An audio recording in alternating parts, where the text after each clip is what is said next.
Nous sommes à Berlin en février 1943. Les nazis intensifient leur persécution contre les juifs. Le 27 février, des centaines d'hommes juifs mariés à des femmes aryennes sont arrêtés et rassemblés dans un centre de détention de la Rosenstraße, rue de la Rose en français. Le lendemain, les épouses aryennes des hommes arrêtés se rassemblent spontanément devant le centre de détention. Elles exigent la libération de leurs maris, bravant ainsi les autorités nazies et scandent « Rendez-nous nos maris ».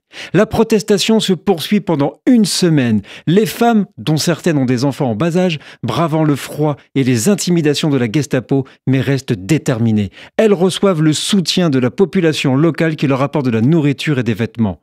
Une semaine après, et face à l'ampleur de la protestation et à la pression internationale, les nazis cèdent. Et c'est ainsi que le 6 mars, les hommes arrêtés sont libérés. Cet événement est considéré comme l'une des rares manifestations publiques de résistance contre les nazis en Allemagne pendant la Seconde Guerre mondiale.